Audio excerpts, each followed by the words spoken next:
What did you say, D? I'm putting it on our YouTube channel. Oh, okay. Yeah, so we're gonna start in about 10 seconds.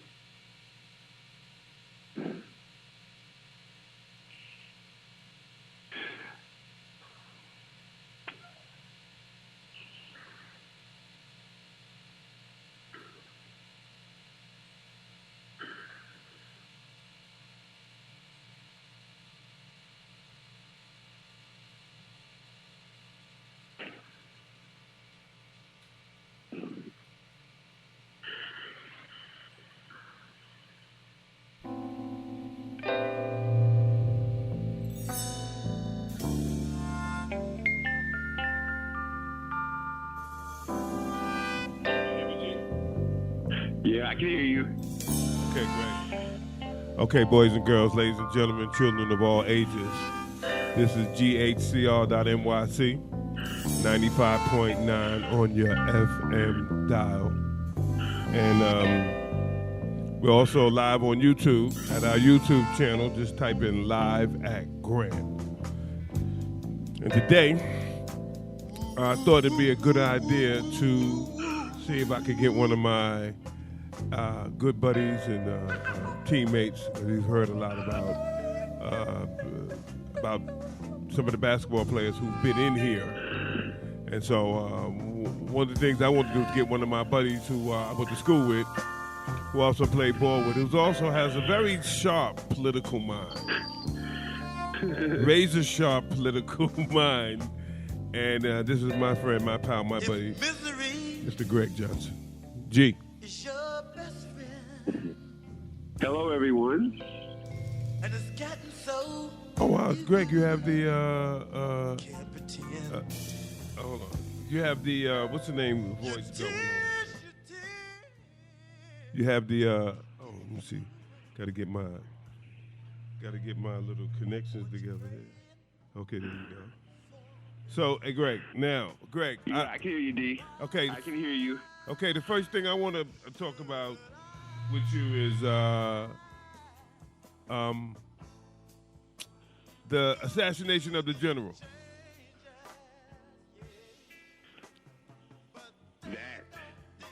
What say you about that, Mr. Johnson? Bad mistake.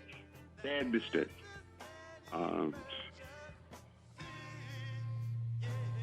It puts all Americans at risk now, particularly those who travel a lot. The Iranians are going to retaliate. Well, I mean, I thought that their whole idea of why they did it was a little nonsensical, because how in the world are you going to I mean, let's look at it straight out. I go, across the other side of the city. I knock off 7 guys from a group that I don't have a good relationship with. Then I come back on my side of town and go, I did it because I didn't want to start a war. I didn't want no trouble. Makes no sense. It's illogical. Makes no sense. But I'm saying he got on TV and said that, and nobody called him out and told him, to me, they should be looking at him going, yo, man, get on out of here, man. Get out. I mean, I don't even know why they even listening to him. He lies all the time. I mean, how you know when he's telling the truth? He very rarely tells the truth. He's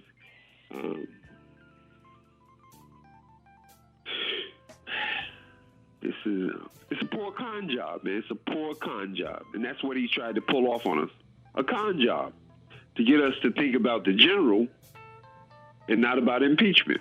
Yeah, because all of a sudden, I don't know if anybody connected the dots, but they finally have some emails that show that he directed all of this stuff. I mean, by email, people say, I'm doing this because the president told me.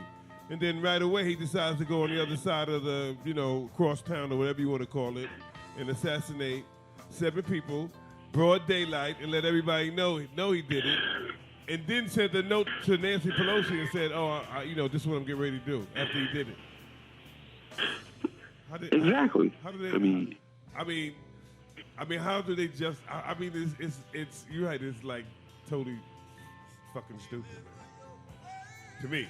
I mean, this is just my opinion. You know, this is not the opinion of anybody else's or of the guests, the people here at the housing builder development or the management. This is my opinion. And I think he's a butthead, man. I mean, he is. Yeah, because you just like I said, you don't go on the other side of the neighborhood, assassinate 7 people, and then come back and tell everybody, I wasn't trying to start no trouble. Wasn't trying to start a war. I did it because I didn't want a war. I mean, what? You just killed 7 people. Doing all the things that would cause a war. That's what he's the doing. stupidity. I find that some of the news people, because, I have a thing about some of the news people, the ones with the suits on. I have, some of them I give a pass because I realize that they're there paying their rent. So they're not really there. They're not really there to tell us the truth or tell us what they think. They really there to say, whoever's in charge is helping them to pay their rent. Dude, we don't have that problem in here.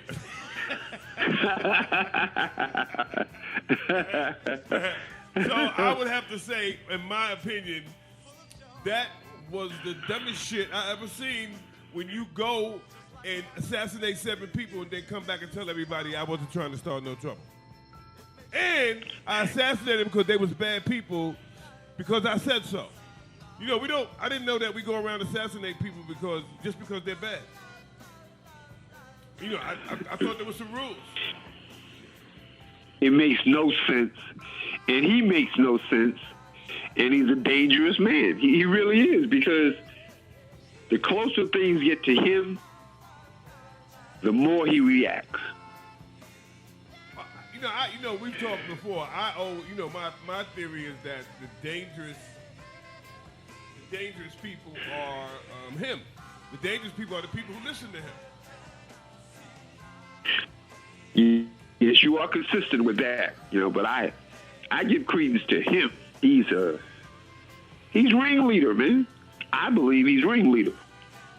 Oh, okay, so let me ask you a question. So now you got Bitch McConnell deciding that he's going to, and emulating the ghost of Bull Connor or George Wallace, that he's going to have a trial with no witnesses. And he already knows what the answer to the trial is. And never mind Lindsey Graham Cracker, that guy, he's already decided. He said he don't even want to read no evidence. That's exactly right, yeah. It kind of makes no sense. Oh, we got it. I think somebody's on the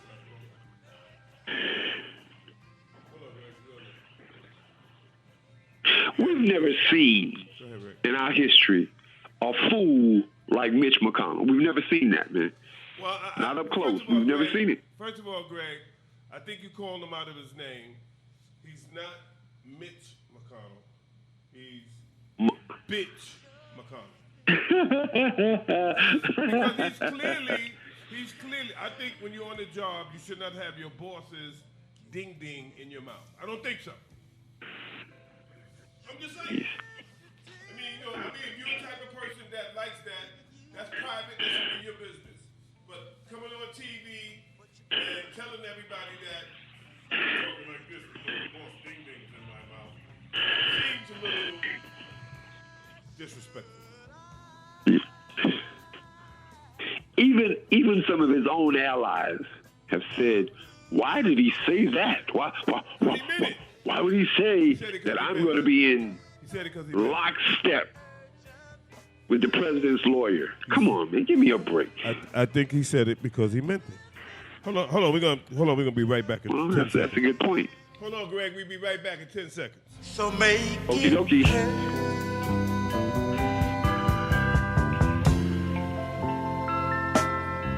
Deliver the word.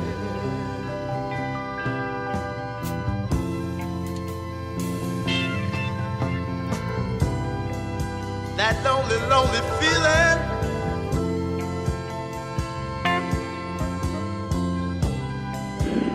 Stuck in a four-cornered room.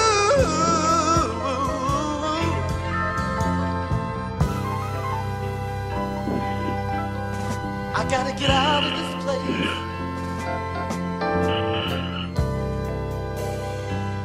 Okay, G, we back, man. I had to hook up our guest is coming in. Oh, okay. Not the next guest, the next commentator, the motivational speaker. He just walked in, so I had to go let him in the studio before he start. He used to be a boxer, so he's always talking about busting somebody in the head. And he got a little fake jump shot. Uh-oh. Yeah. See what I'm saying? One of them guys, man. Now you know what I have to put up with. And let me just say this. So, Rick, I'm just letting you say this, Rick. I'm talking to my good pal, Mr. Greg Johnson. And Greg and I played together in college. And he is a shooter in the mode of, I'm going to say Lou Williams kind of guy. Particularly, he had the look, the Lou Williams kind of look. So I'll give him the Lou Williams kind of assessment. And he was a dead-eye jump shot.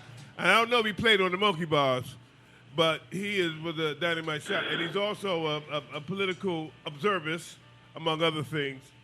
And we were talking about the bitch McConnell. So you might not want to listen to this because I know how you are what's that word? You're one who doesn't like to get into the political stuff mostly. So we're really making an analyst. I just want to ask you a question, Rick. What become? Okay. I got Rick. Rick, you got your headphones on, Rick? Rick, you on your headphones, Rick? Because we can't hear you. We can't hear you, Rick. Could your headphones on? They are on. Go ahead, Rick. I hear you. They are on. My Your headphones are on. Okay, Rick, listen. What become present for you when I say this to you? I go on the other side of town, I shoot 7 people and kill them, and then I come back and I say, I wasn't trying to start a war or nothing. I did it because I don't want a war. What become present for you when I say that? What becomes present for me is that you must think I'm a dummy.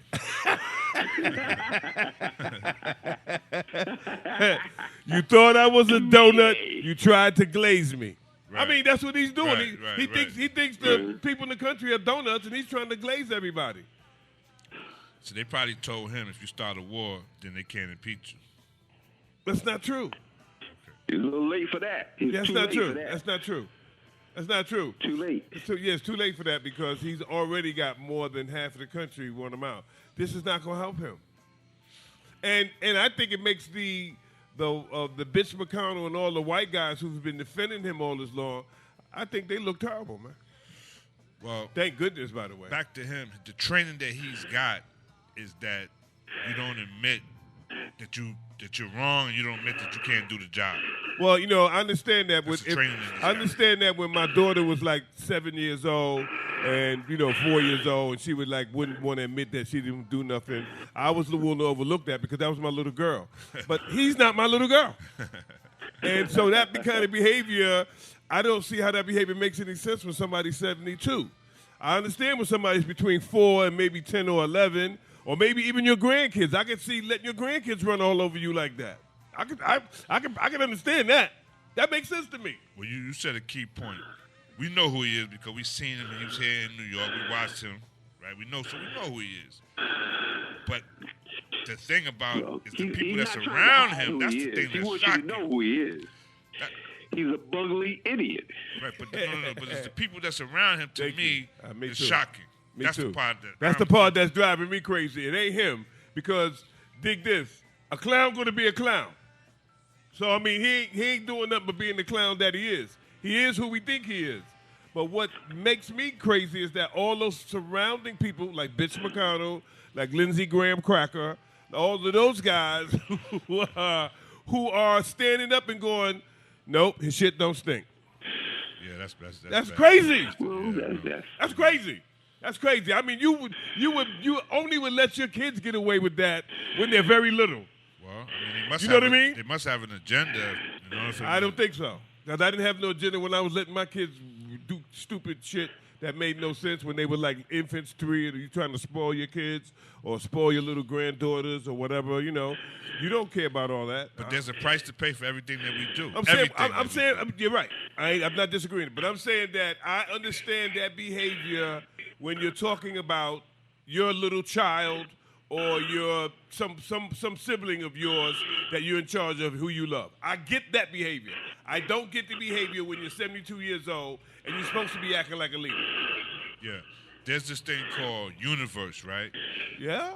Universal, and they got this thing called laws, and there's universal laws, and one of the universal laws is called cause and effect. Everyone has to deal with that. Everyone, cause and effect. Oh, well, we black, so we know that you don't get away with nothing in this life. I get that part.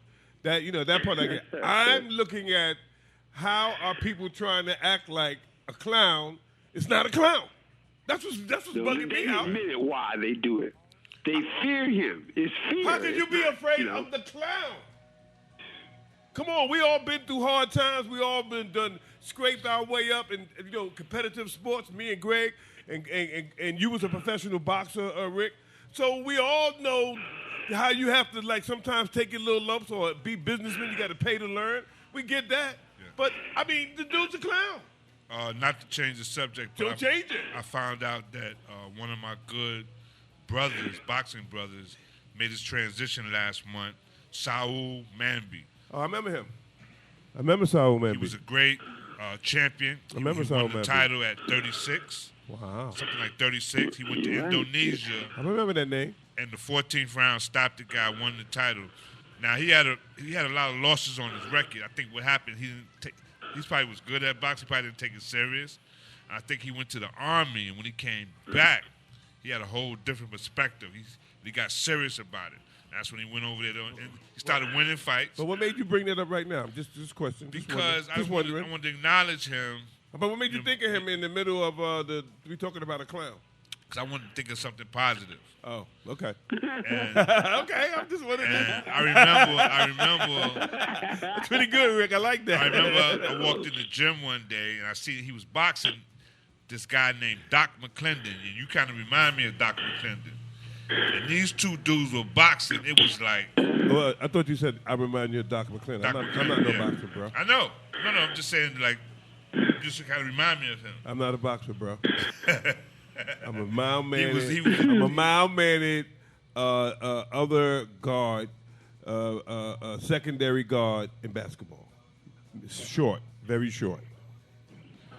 Okay, so when I used to see you on the court in the Rucker, walking off the court, you look very mean. Mean. Greg, could you straighten him out, please, Greg? We played together in college, Greg. Yeah, I hear. I'm listening intently now. He had that look like he's a dude you don't want to mess with. Oh. Just when you looked at him. The Greg on the line. Not only did we play with each other, we played against each other. And we met each other in the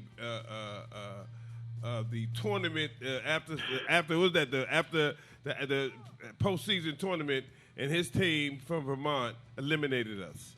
So his team eliminated us, and I know that he has a very good understanding of what a mild-mannered, non-confrontational player that I used to be. So, Greg, being that you played basketball, I have a question for you, and it's a very challenging question. I don't even know if you can handle this question. What do you think, Greg?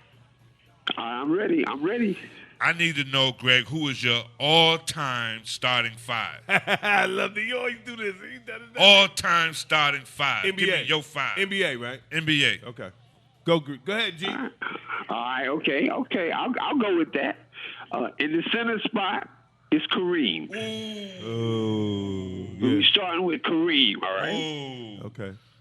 I'm not going to challenge you. I'm not going to say nothing. Beg pardon? You got four more. 4 more to go. Okay, all right. The guards, I'm going Tiny Archibald. Oh, love it. Okay? I'm going with, I'm going to take an easy one. I'm going to take Tiny, and I'm going to take Walt Frazier. Oh. New Yorkers. So far, you got an all New York team, bro. So far, you got 3 guys from New York. All right, goddamn. All right, the forwards. I'm old school. and I've always liked him. Elgin Baylor. Ooh, my dad loves Elgin Baylor. Can't lose there. My dad loves Elgin. And I think I got one more pick. You got one more. Power forward. Or forward. Power Anybody. forward, Pick anybody you want. Nah, pick anybody you want. With them guys, you can put anybody in there. Power forward. You can put anybody on that team. I'm going to go with someone that was small of stature, but he was a name. I'm going with the forward would be Gus Johnson. Wow. Okay. High jumper. Wow. A small one. A lot of people don't know Gus Johnson. You gotta have. Hey, look. Hey, dig this. Now you got somebody that's going to rebound the ball and block shots. Yeah. Yeah. I don't know why you would need that when you have Kareem, but okay. A lot of people are not familiar with Gus Johnson. Well, I want to say this. There was a show on TV, and they had Shaq and Isaiah Thomas. And Shaq was saying, they were talking about Kareem. And Shaq was going, I can handle him. And Isaiah Thomas looked at Shaq and said, Shaq, you know I love you. He said, but Kareem would have been giving you the business. He would have been giving it to you. He said, I love you. He said, I love you now, Shaq. He said, but Kareem said you couldn't handle Shaq. He told Shaq that he couldn't handle Kareem. No, you have nothing for Kareem. No, he did not. He did not. Now, I'm not saying Kareem would have stopped him, but Kareem would have mortified Shaq. It just, Greg, I'm not. It's not for me to challenge your picks, but when you got two guys like Wilt Chamberlain and you got Bill Russell, I mean, like, wow, and you took Kareem. That's a powerful decision there, man. You couldn't go wrong with any of them. You can't go. How you going to go wrong with Kareem? I know Wilt not scored wrong. a lot, but I've always believed that, and he doesn't get enough credit. We have a tendency to forget how good Lou Alcindor / Kareem Abdul-Jabbar really was. No, we don't. No one forgot. He gets lost in the sauce. Who forgot that? I think they forgot how good Wilt Chamberlain was. Maybe they forgot him, but I don't think nobody forgot Kareem. He's still alive. Wilt Chamberlain's the guy I think they forgot because the guy averaged 50 points a game for a whole season. No one,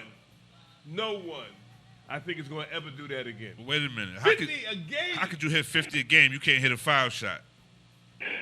Bruh, he averages 50 a game and 20 rebounds a game. I think if you're on the team, and Greg and I both been on the team, if we got a guy he averages 50 a game and 20 rebounds, I ain't not asking him about no free throw. How about you, Greg? I don't care nothing about no free throw. Are you asking him about it? Are you going to talk about it in the locker room? One of the things that you know about the real stars, only a handful of players do they change the rule. They change the rules because of Kareem. Widen the lane, did all kinds of things. I mean, Wilt wasn't no joke. They changed the rules for him, too. Yep, that's right. You used to knock the ball off the rim before he showed up. He used to dunk his free throws. You didn't know that, did you? He used to dunk his free throws, and then they decided that wasn't a rule, and you can't do that no more. He just take 2 steps to jump from the foul line and dunk it.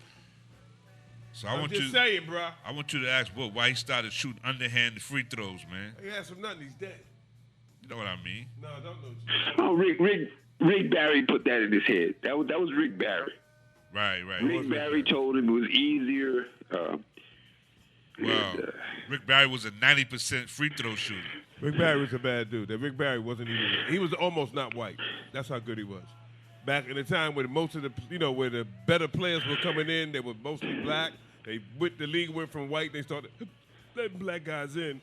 He was a dude that was a bad man in college, and he was a bad man in the pros. He led the nation in scoring. He was a bad man all the way around. Yeah, Rick Barry said one time, he listed a group of white players and said, I have no problems with, he mentioned John Havlicek. He mentioned quite a few. He said, they're easy for me. I mean, Rick Barry was no joke. Nah, he was real. I say him and John Havlicek, John Havlicek, and Jerry West, they were some real white guys, man. They might not even been white. In fact, if you didn't see them, if you was a blind person, you would know they was white. That's how good they were. See, but there was a guy that used to play for the Utah Jazz and Atlanta Hawks. I'm not even going to say his name. You know who I'm talking about. No, I don't. Who? He played for the Utah Jazz. Who? He scored 68 points on the Knicks. Oh, no. He Yeah. played. First of all, he didn't play for the Utah Jazz. You're wrong. He played for the New Orleans Jazz. Okay. That's where you threw us all off. Yeah, that's true. Yeah. And he got 68 against the Knicks. And Andy Walker, who's from Queensbridge Houses, was on that team. And I know him. And, you know, Andy Walker was a sub player. He was like from Queensbridge. He's like before Ron Artest and them. And he was on that team where in the, I think it was in the New Orleans Dome down there that he fired the Knicks up. There's no three-point shot at that time. So I would say he was one of the baddest dudes that Pistol Pete. He wasn't mentioned in that group. No, he wasn't mentioned in that group because, you know, he wasn't. came. Well, you know, people didn't like him that much when he came along because he played for his dad, and his dad let him take 40 or 50 shots a game, you know, and then he came in the pros. Yeah, that's true. That is true. He came in the pros, and they picked him in Atlanta, and they already had some bad dudes in Atlanta, including Walt Hazzard, who was an All-American, who won all them championships, and they brought Pete in and paid Pete. Out of UCLA. Right, UCLA. And they brought Pete in and paid Pete more money than everybody. So, you know, white guy getting all the money. So if you watch some of the earlier games, they wasn't trying to pass him the ball. You could see that. It's pretty obvious. Sweet Lou Hudson was on that team. Sweet Lou. Walt Bellamy. Them dudes wasn't cotton into that white guy. They didn't think he was like all We talking that. about Dan Unseld? Dan Unseld, yeah, he played in Kentucky with Rick with Slickhead, the coach. The coach used to coach the Knicks. The guy down in Miami now. Pat Riley. Him and what's his name? Were teammates when they got beat by Texas El Pat Riley Paso. played in Kentucky. Yeah, they got beat by Texas El Paso for the championship. Yeah, Woody Hursley and all. That was a champion. Yeah. I know his father, Who? Willie Worsley. Well, we know Willie. You know, he's Yeah. a nice guy, but he's like really short. He's really short for real. He's like when they say he's 5'6", that ain't no joke. He can ball though. Oh no, we're not talking about that. We just saying he was like that's what makes it even more incredible how good he was because he's really like a little guy. Usually those little guys they usually only could do one or two things. They usually shoot, but you don't see a lot of those. I think Calvin Murphy the only one I've seen like that. Or they can pass real good. So the whole idea that's true. That's true. The whole idea is to make them do one or the other. And the second thing playing against those guys, you got to get your teammates not to help you. That's what I should do. Well, Calvin Murphy could do something else. We could Knock people out. Well, I ain't gonna say he could knock people out, but you know, I would say that maybe he was hard to knock out. You know, but there were certain people that he wasn't gonna be messing with. He wasn't gonna be running up. He ain't saying run up on. Calvin Murphy wasn't no joke out of Niagara. He was a player's player. Yeah, but I'm saying, you know, he knew that he wasn't gonna go over there. He wasn't attacking no like Bob Lanier or nothing like that. I'm just saying. Nobody was stepping to That's Bob all I'm Lanier. saying. You know, how you talking about you can knock somebody out. There's limit to everything. You Nobody know, was stepping to Willis Reed. that's right. So I'm saying there's a limit to, and remember, this is back when, you know, you could hand check people. Willis Reed cleared a whole bench one time. Well, see, Greg and I played back in the hand checking area. And Greg was a well-known hand checker. You know, but there were other big guys. You know, with Bob Lanier, you also had Nate Thurman. You know, you had other players. Walt Bellamy. Yeah. Yeah, you had some pretty good big men in the league. What about Wes Unseld? Yeah, he was good. Hall of Famer. You talking about Hall of Famers, so I mean. Wes was good. He was just undersized. He was undersized. But if I think this, I think if I pick my 5 team, I'm picking Wilt Chamberlain, Bill Russell, and Kareem. Those my big men. And I take any Hall of Famer guards as long as you got Tiny in there, and I don't want Pistol P. I can take Tiny and any one of the other guys, Jerry West, Oscar Robertson, Michael Jordan. Give me any one of those guys. Now, I'm taking those 3 big giant dudes right there because you know what? You're not getting no buckets against them, man. It's not going to be able to do it. You ain't getting no buckets against them. That shit is not. Bill Russell's, he's swiping everything away. We going into the big man. We're going to go into to Kareem. And whenever Kareem mix, we're going to let the Dipper get it. I'm just saying, man. Well, don't forget that I'm just letting you know. Kareem swept Wes Unseld, Earl Monroe, Bobby listen. Danvers. Hey. Those boys Come on, were man. incredible. The And guy Kareem played in, come on, man. swept them. Come on, the guy played in college and lost like 2 games in 4 years. Come on, forget about that, man. The guy lost, I mean, come on, you kidding me? Come on, Kareem, come on. Bill Russell. He won state championship in high school. He won. He lost. I think he lost two. He only lost 2 or 3 games in college, and then he walked in the NBA and won 11 championships. He's on the team, B. 11. He's on the team. He's on the team because he only know one thing: we win. You gotta love playing with a guy like that. The only thing about Bill is that Bill Russell had so many Hall of Famers around him. Wilt didn't have that. Wilt had 1 or 2. Bill Russell had 4, at least 4. Wait a minute, Hall Greg. of Famers. Greg, he didn't have 4 Hall of Famers with him when he was in San Francisco and they won 3 national championships. He didn't have no Hall of Famers with him. That's college. That's college. I know that. I'm talking about his winning pedigree. He won 2 state championships back when they didn't like black people. He did all this when they was not liking black people, bro. So you gotta add 10% of goodness just because of that, Greg. I'm just saying. He gets 10% more just for that. He's on the team, bro. He's on the team, and dig this. He ain't never coming out. Okay. I ain't taking him out. So let's make it official. He's on my team. Let's make it official. Will Chamberlain. Let's make it official. Bill Russell. Will Chamberlain. Bill Russell. Kareem Abdul-Jabbar. Tiny Archibald. I said Tiny, and I take any one of the guards. I take either Jerry West, Michael Jordan, or Oscar Robertson. Throw any one of them dudes in there. I don't care. LeBron. Throw any one of them in there. And I'll be ready for anybody. Bring it on. I'll take on anybody. Over a season, I'm telling you have a guy like Bill in there who hate to lose. Don't underestimate the power of having a guy on your team who's a hater for losing. That's just contagious, I bro. You had centers and no forwards. You had guards and centers, no forwards. I don't need no forwards when I got Bill Russell, Will Chamberlain, and Kareem, and Tiny. I don't need no forwards. I don't want no stinking forwards. So I have a question. I did say LeBron, though. I have a question for you two NBA veterans. Who would you say all-time the best